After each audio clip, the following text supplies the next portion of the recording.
executed. That's mentioned in the Old Testament. It's predicted that he would be executed, and that the city and the sanctuary would be destroyed. And indeed they were.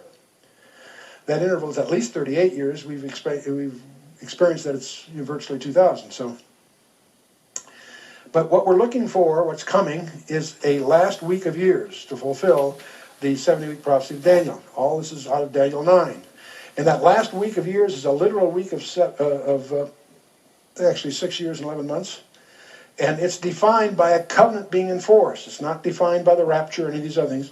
It's defined by a covenant being enforced by a world leader upon Israel. In the middle of that week, he establishes the abomination of desolation once again, just as was done by Antiochus Epiphanes. It's interesting that the records seem to indicate that Antiochus Epiphanes, when he entered Jerusalem, did it under subterfuge, under false pretenses. He violated his apparent agreement and took it over, and even took the people that were walking him and had them dealt with.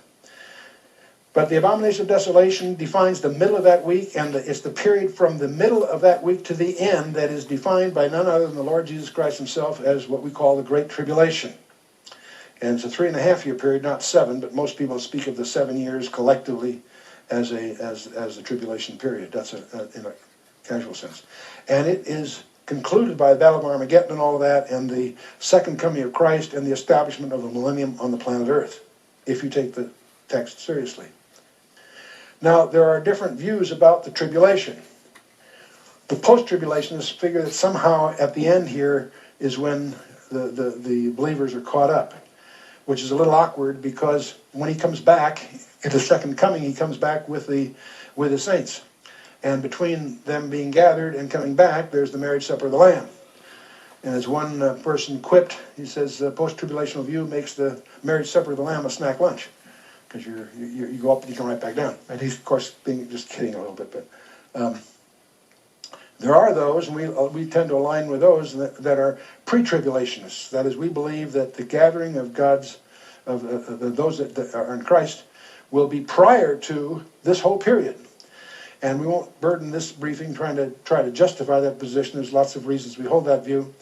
But there are those that correctly point out that the wrath that are pre-wrath, that is, that the church is gathered before the wrath of God, but the wrath of God is that last 3.5 weeks. So some people call them mid-tribulationists. Both the mid and post-tribulational viewpoints suffer from a problem called they violate the doctrine of imminence. If post-trib and mid-trib were correct, then Jesus can't come back today, because there's a whole bunch of events that have to occur prior to that time. And if you're going to assume that the doctrine of imminence is correct, then that means there's nothing that need intervene, that Jesus could come back for us all this afternoon, tomorrow morning, whenever. That's what they call the doctrine of imminence, and both mid and post-tribulation views have a problem with that.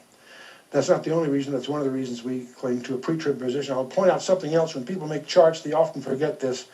There's an indeterminate period of time between the gathering of the saints and the beginning of that 70th week. Why? Because the 70th week is defined by a world leader enforcing a covenant with Israel. In order to enforce that covenant, he has to be in power. In order to be in power, he must have been revealed publicly, and before he can be revealed publicly, the rapture takes place. So there's an interval. It might be an hour, it might be a day, it might be several years. We don't know.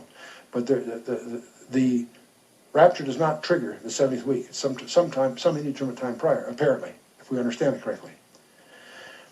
Then Matthew continues, then shall he send his angels with a great sound of a trumpet, and they shall gather together his elect from the four winds and from one end of heaven to the other.